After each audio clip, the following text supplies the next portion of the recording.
How you doing, YouTube? Matt Massive Beer Reviews back with a little bit of Jester King up in his piece in the form of their nuclear fission. So nuclear fission, get it? Nuclear fission, nuclear fission.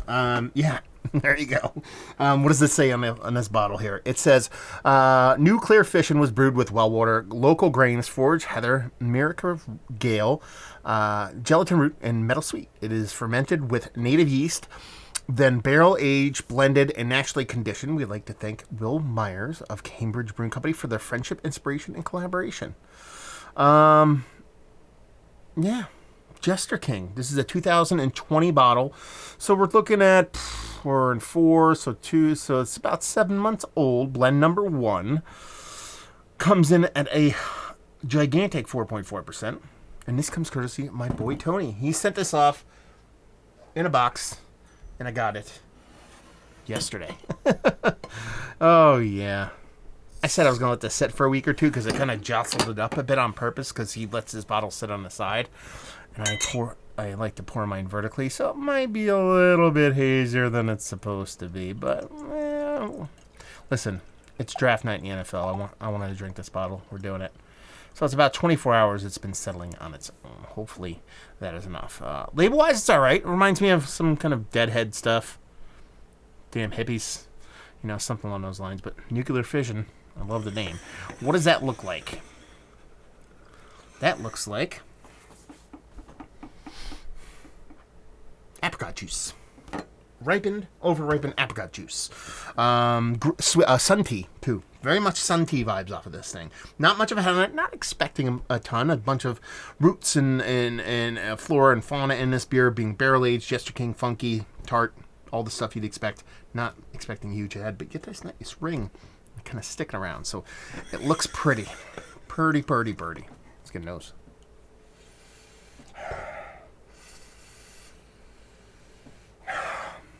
I get a lot of wood.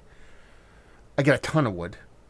But it's like a smoky, almost like rye whiskey barrel. There's no spirit involved. But that kind of, when you get a rye whiskey barrel-aged beer, it has that kind of slightly smoky, slightly spiciness to it. So I think that's just the adjuncts, those herbs and spices that they kind of pulled and put into this beer in combination with a hefty, decent amount of that wood from when it was barrel-aged.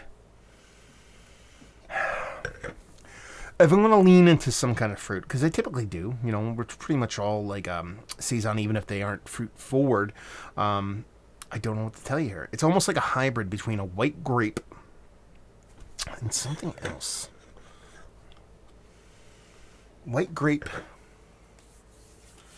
peach skin, maybe. Not peaches, not stone fruit, but peach skin. So white grape, peach skin. And there's a little bit of skunkiness going on in here. So you get your green bottles, your hops kind of become a little bit skunky. Not necessarily a bad thing in a beer like this. Pretty vibrant. A nose in a beer that's a couple years old, or I should say not a couple years old. Several months old, but also, 4.4%. Not a big beer. It smells quite nice. I'm really curious to see how this comes off. Cheers.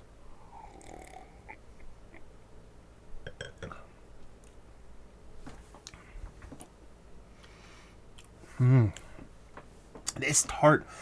It's tart, not overly tart. It's not like cheek pulling tart, but it's very much that kind of vinousness. That kind of, like it had a wine barrel involved with it. I mean, they talk about their ingredients is their country well water, malted barley, spelt rye. So that's that spiciness that I was getting in there. So heather, America Gale, Gentian root, meadow sweet, mixed culture of brewer's yeast and native yeast and bacteria. That vinous characteristic, that white grapiness really does come to a head. And it's very, very fun. It definitely reminds me of a wine barrel-aged beer. Lightly, but nothing too aggressive. They could have used something that was pre-used before. I think they would have called that out in the label. So I'm going to call that little bit of tartness, that wine level kind of white grapey kind of tartness, a combination of just what the beer produced in combination of the way those kind of botanicals in the beer are coming off. A really full, rich mouthfeel. I mean, it's not going to be called thick. With 4.4% barrel aged kind of Saison, it's about as dense as you're going to get. Still drinkable. That oak is strewn through, getting little blips of vanilla with it, but it's more like of a dry oak kind of tannin to it.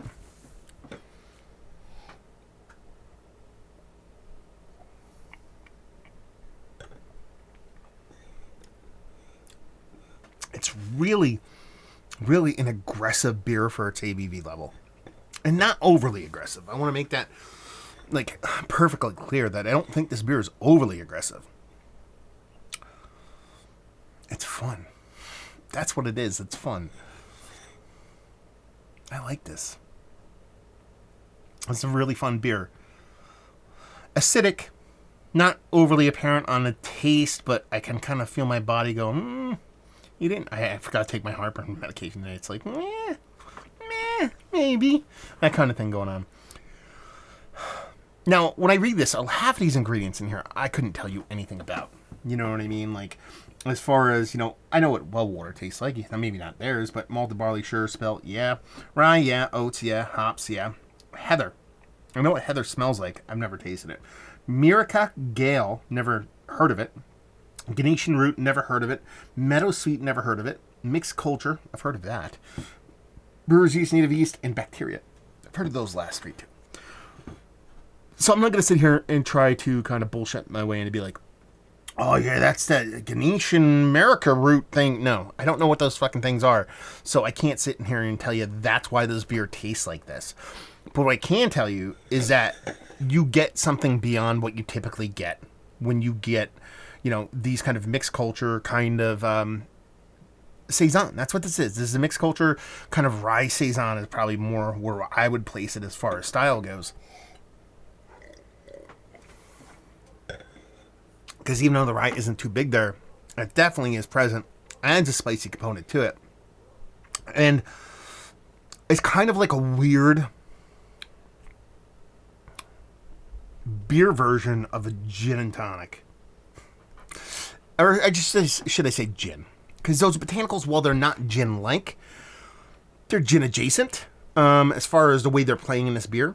And this kind of herbal, kind of like that classic botanical stylings, maybe not as aggressive. There's probably a little bit more earthy characteristics the way they're coming off, at least from what I'm telling. So when you throw that in there, it gives you those kind of soft, kind of botanical ginny vibes without being that hyper aggressive kind of seltzery, carbonic kind of thing that I typically get off of gin. With that really nice big wood component that you're getting from here, which is probably the biggest portion of the show here. Again, not heavy-handed, but it's huge. And that little spiciness from that rye in here, and that spelt, I believe, that's giving this beer a little bit more heft, a little bit more kind of oomph to the body. That makes for a really, really tasty beer. Is this the best Jester King beer I've ever had? No. Is it one of the best Saisons that I've ever had in my life? No. Is it one of the better ones I've had as of late? Absolutely. I'm curious to see where this goes and warms up to. It's a really, really fun beer. And quintessentially Jester King. I know it's a collab, but this is the kind of stuff when I open it up, this is not necessarily expect this beer, but this kind of beer. A little bit, playing a little bit fun and loose and fast with some herbs and some spices. Yes, it's not Kentucky Fried Chicken, but it's probably tastier. And I dig the living F out of it. Thank you very much, Tony, for sharing this. Very, very nice.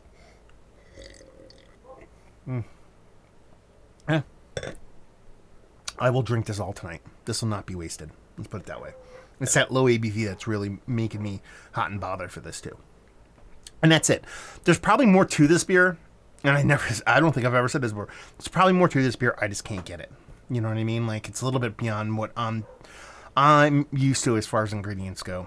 So I'm not going to sit here and bullshit you and say it's this, and this, and this. All I can tell you is very tasty. Those potatoes come through. And to a certain extent, how they come through, again, that's up to them, not me. But I like the way that kind of oak comes off in combination with the way the malt base works in this. And just a very, very fun beer. Like I said, not my favorite of all time from Jester King. Not even my favorite Saison I've had as, of all time. But as of late, yes. Not Mount Rushmore status, but very tasty. I have no idea the value on this or availability. I assume it's brewery only. I don't think Jester King's all that expensive. So, Tony, let me know it's what and leave you with it if you like what we like this beer. If you like Jester King.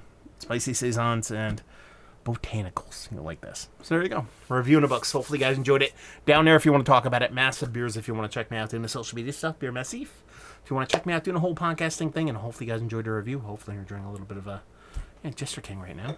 Hope we'll see you next time. Cheers.